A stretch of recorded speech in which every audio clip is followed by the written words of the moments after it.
خوشحالم لەوە کە لە دوای 20-25 ساڵەوە کە هاتکین بۆ شاری ئامێد پێم فرە خۆشە. بەهەرحاڵ شارێک فرە گەورەی لە کوڕە پێم خۆشە کە هاتکم بێرە کۆنسەرت بم. هیوادارم کە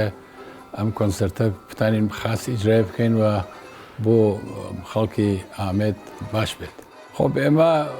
باوکمان خۆی موزیسیان بوو، چۆن دیسیپلین خاصێکی چی بوو، چۆن خۆی نظامیش بوو، یعنی لەوانە بازنشست نظام بوو، کلاسێکی دانیا و لە کلاسە موسیقای دانیا و لە شاری سنە ئەوە کتەیەکە هەموو مناڵەکانی هاوردە ناو کار موسیقی کەمێکیش جددی بوو لە کاریە. ئێمەش حتا ئێمە لە مناڵگەل شاید خۆمانیش مەسەڵ مناڵ بووین حەزمان شاید نەکردای مەسەڵ موسیقا فێر بین، وەلی ئەو وتی حتمما نەشێ موسیقا فێر بن. ئەوە کە یەواش یەواش چۆن هەمومان موسیقا کارمانە کرد، ئەوە هەستە پێمان دەستیدا کە ئیتر حتمما نەشێ لەبارە موسیقیە و تەفەکر بکەین و بڕین بۆ زانکۆ، بڕین بۆ دانشگا و کارگەلی تر بکەین. خۆ ئەوەڵەوە کە ئێمە خۆمان خۆب کوردین و هەمووی موسیقای بۆمان یەکێکە، یانە ئەوەن یەکە فقط تایبەت بێ بە شاری سنە. موسیقی هەورامی هەست، موسیقی کرمانجی هەست، موسیقی هێنێکی هەست بە قووەتێکی هەست و ئەتانین لە بانیەوە کار بکەین. ئەوە کە ئێمە چۆن خۆمانیش لە تاران ئاچووگین لە زانکۆ، لە زانکۆ موسیقای ئێرانی فێر بگین، موسیقای سنەتی ئێران فێر بگوین، هەم بەوە ئەتانین کار بکەین. لە ناو گروگەل بە ناو بانگێکی لە ئێرانە، بە ناو خانەندەگەل بە ناو بانگێکی لە ئێرانە بووگە کارمان کردگە و گروه هەیە شەیدا، گروه عارف، گروه دەستان، ئەمانە ناومانە کارمان کردگە. وەختی خۆمانیش کارمان کرد هەم موسیقای سنەتی ئەتانین کار بکەین، هەمێک چۆن خۆمان کوردین فرەتر بە کوردی کارمان کردگە. لە بارە ئەوە کە موسیقای سەمفۆنی و علمیە جەهانی کە کارمان کردگە، ئەوەسەکە هوشەنگ برای من یا ئەرسەلان تەحسیڵاتیان کردگە لەم زەمینە لە ئیتالیا و لە ئەمریکا بووگەن، تەحسیڵیان کردگە چۆن ئەمەیشە فێر بووگەن، ئیسا هاتن تێکەڵیان کردگە تەک موسیقی کوردیە و توانێگیانە کە فەزایەک دروستکەن لە موسیقای علمیە جەهانی کە تاموبۆی کوردی بە. خۆ لەم نۆع موسیقیە هەم قدرەت نەوازەندگی و قدرەت خەلاقیەتی هەست، یعنی ئەشێ بتبێ یەکەوە اینکە ڕیشەت بێت لە ئەو جێگا، مەسەڵ ڕیشەت بێت. ئێمە ئەوەسە کە لە لەحاز هەستمان هەست بە موسیقی کوردی، ئەو موسیقی کوردیە ها لە خوێنێمە. خۆ ئێمە ناتوانین لێ جیابینەوە. ئێمە حتا ئەگەر موسیقیکیش کار بکەم کە فارسی بێ یا تورکی بێ یا عەرەبی بێ، باز هەرەوە هەست کوردیە هەتیە. یعنی ئەوە نییە کە مەسەڵ ئێمە جیابین لە یعنی لە لەحازە ئەوە کە ئێمە کارێ موسیقا ئەەکەین، بەهەرحاڵ هەر نۆع لە موسیقی کار بکەین بەلاخەرە ئەو ڕیشەی کوردیە هەتەیە. و ئەلبەتە وتم هەروە کە ئێمە چۆن خۆمان لە کارمان کردگە لە لەحاز نەوازەندگی ئەشێت تۆ وەختی ئاهەنگ دروستەکەی قدرەت نەوازەندگی تو بێت کە بتانی ئەو کارە ئیجرا بکەیت. هەوجەکە یعنی ئەو هەستەکە هەسۆ ئەشێ بتوانی چۆن بەیانیکەی و قدرەتە ئاهەنگسازی کە مەسەڵەن تۆ بتانی چۆن تەنزیمیکەی کە ئەم کارگەلە جۆرێ بێ کە هەست کوردی تیا بێت. خۆ شەڕ لە هەر وڵاتێکا کە بێ شەڕ خاس نییە، بۆ هیچ بەشەرێک شەڕ خاس نییە و وەختی شەڕەوێ بەهەرحاڵ فرچ گەل ئەکەفێتە دواوە لە لەحاز تەحسیڵاتە و ئاکادمیە و لە لەحاز ئیجراکردنە کارتەوە. ئەڵانە یانێ مەسەڵەن لە جێگەیەکا کە شەڕەوێ ئیتر کەس ناتوانێ کۆنسرت بە، کەس ناتوانێ دەرس بخوێنێ، کەس ناتوانێ ئەوەسەکە کە شەڕ هەمیشە بنیامگەل بۆ ئینسانگەل خاس نییە. وەڵا ئێمە هەر لە بیرمان ئەوە بووگە کە کارێ بکەین تایسە نەکریاگە. ئەوە نییە کە مەسەڵەن کارگەلە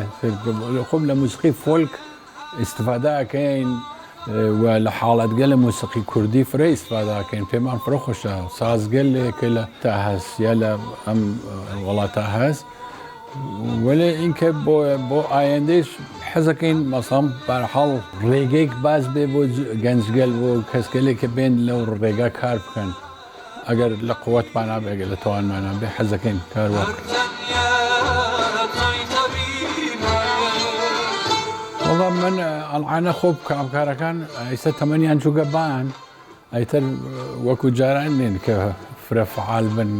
هێمن بازێکیان نەخۆشن بازێکیان ئیتر کار ناکەن.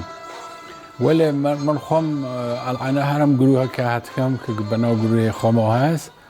گشتی مناڵەکانە سنەن شاری سنەن هەموویان گەنجن حەزم کرد کە تەکەمانە کار بکەم کە بانوانی یەک گەنج زمانیشە ئەگەر بتوانم کۆمەکیان بکەم ئەگەر بتوانم کە ئەمانە بێن بۆ بانتر و کارێکە لە دەست من برد. وەڵام من وتم کە زۆر خۆشحاڵم لەوە کە هاتکم بۆ ئێرە بەرحاڵ شارێکە کوردنشین و هان لە قەلبێ ما ئارزوویە ئەوەکەین کە هەمیشە خۆش و سەلامەت و سەربەرز بن. پێمان خۆشە کە ئەگەر هاتن بۆ کۆنسرتێمە ئەو کۆنسرتە پێیان خۆش بن.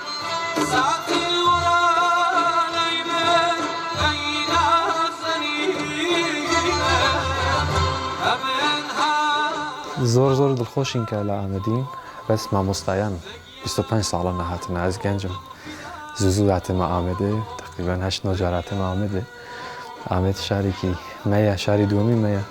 من چەند ساڵ دەبێژم بێ لە ئامێد یەک کۆنسرتێکی کامکار چێ بکەین کامکی ترێت جەرفەت هەبوو ئەم ساڵ چێ بوو تقریبان مانگونیوێک کە من هەر دڵم لێ دەدا کەنگێ دەچین کۆنسرتی ئامێد چێ دەکەین چۆن موزیک لە ئامێد فەرقە گۆداریکردنی موزیک زۆر لێرە فەرقەوە ئێمە حەز دەکەین بە ئەنەرژیکی باش و بە ئەنەرژیکی زۆر حازم کۆنسرت بێەوە چێ بکەین ئەنگیدارن ئەمشەو بەدڵیوە بێت.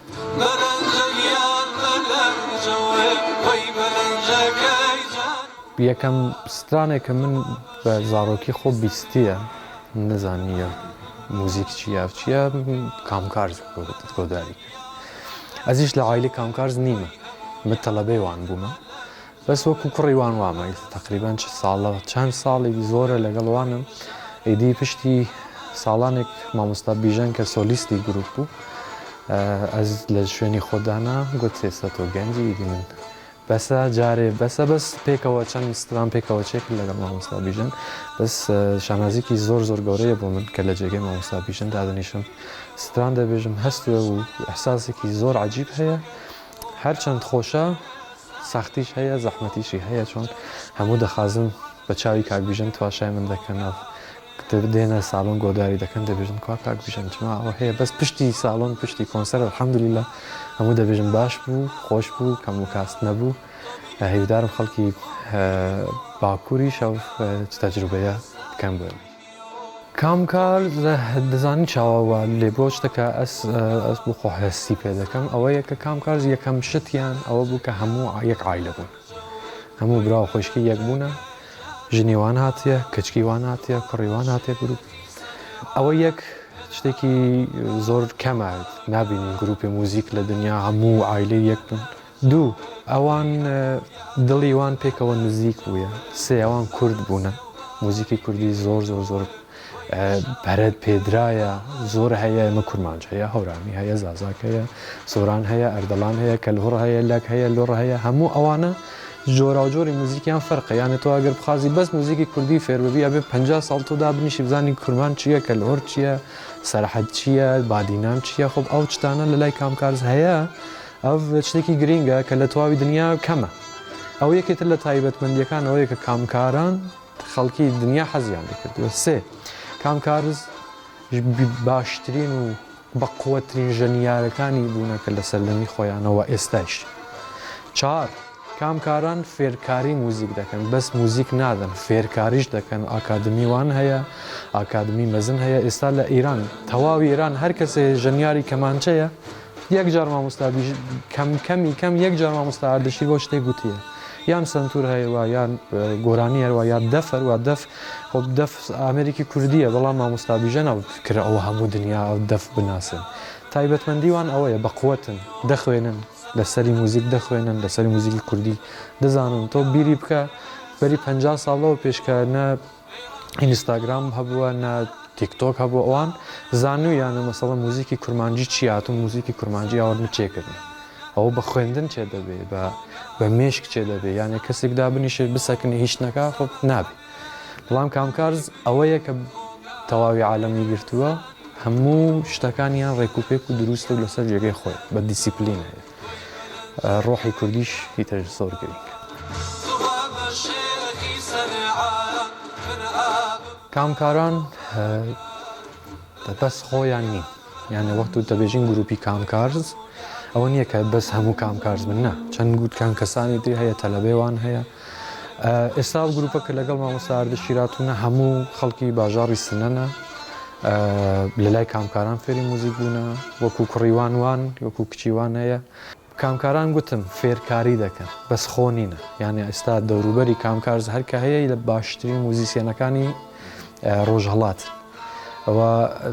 لەبەر ئەوەیە کە کامکارز ئەو گروپە هیچ کات دەنگیوی کەم نابێت چۆن ئەگەر یەک لەوان نەخۆش بێ یەک دی هەیە ئەگەر هەر شتی ئەگەر ئەوان نەبن کەسانی دی هەیە بیر و باوەڕی کامکارزیان هەیە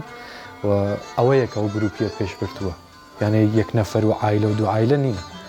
مشکلەکە باشیەکە ئەوەیە کە هەموو کەس وەکو کامکار ئێستا فێر بوونە چی بکەن بە موزیک چێ بکەن دەزانن شاوایە شەڕ وەک مامۆستا گوت شەڕ شتێکی باش نین لە هیچ شوێنێکی دنیا شەڕ هیچ باشیکی لە دوای خۆی نەهێنێ هەموو وێرانی بووە بەس وەکو خۆم بڵێم وەکو موزیسیانێک شەڕ لە ڕۆژهەڵات یەکەم شتێکە مشکلە چێ دەبێت لەسەر موزیسیان و هونەرمەندە سەحنێوان کەنسڵ دەبێ شانێوان کەنسڵ دەبێ موزیک کەنسڵ دەبێ 6 مانگ 7 مانگ ساڵێ ئەگەر شەڕ ببێ ئەوان ناتوان هیچ بکەن بەداخەوە کەسیش بۆوان هیچ ئالیکاری نییە بەڵام هیودارم لە تەواوی دنیا هیچ کا شەڕ نامێنێ هەموو بە ئاشتی و بە دڵخوازی و بە خۆشی لە لای یەک بژی دەبێژێ شارێکی لای مە هەیە دەبێژێت چەکێ من سازێ منە دەنگی ئاوازێ منە شارەکەم ئابادت کەم لە خەنجەر ئازادت کەم ئەو تەمام لەو شارە هەموو شتانە دەبێژێت کە پێویست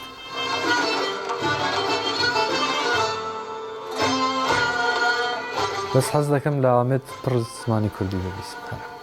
هەموو بە کوردی ئاخافتن بکەن ئەوانەی کە کوردن لە باژار لە کۆڵان لە ملاولەولا هەموو کوردی باش بزانن باش